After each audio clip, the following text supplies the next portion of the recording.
La pensée est à la base de toute action. Tout commence par une pensée, qui est une forme de vibration. Ensuite, cette pensée se transforme en parole, puis en action.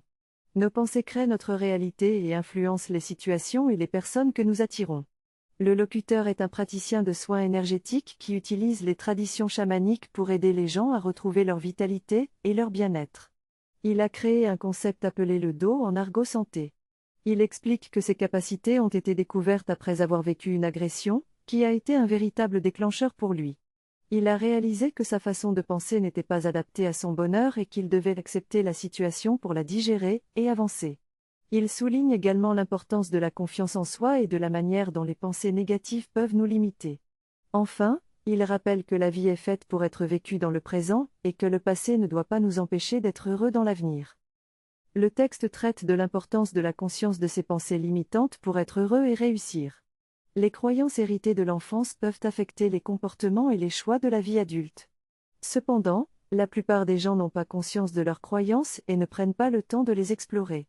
Le confinement a permis aux gens de prendre du recul sur leur vie et de réaliser l'importance de changer.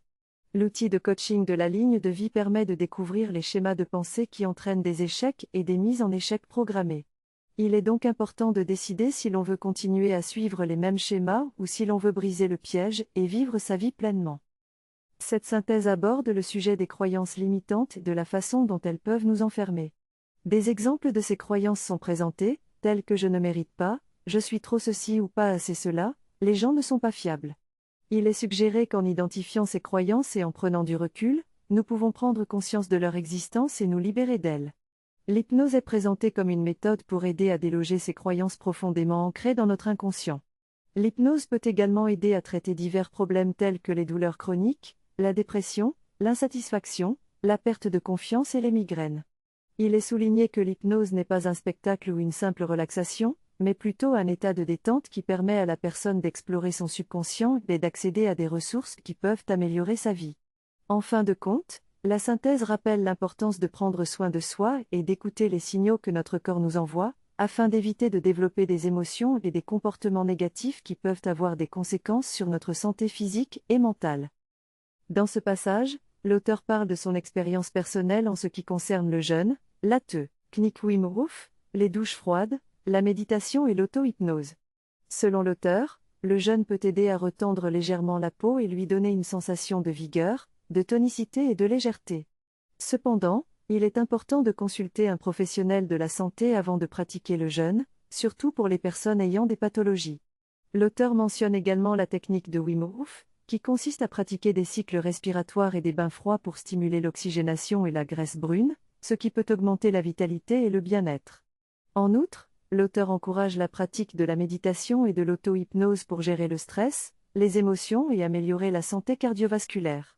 En résumé, l'auteur partage son expérience personnelle et encourage les lecteurs à expérimenter ces différentes techniques pour trouver celles qui leur conviennent le mieux. Cette synthèse parle de l'importance de la séance d'hypnose et d'auto-hypnose pour aider les individus à vivre différemment et à trouver le bien-être. L'hypnose est présentée comme un outil qui peut aider à sortir de l'enfermement et à dire oui à la vie avec courage. Chaque être humain a une histoire différente et il est important de s'adapter et de prendre des décisions courageuses pour avancer dans la vie.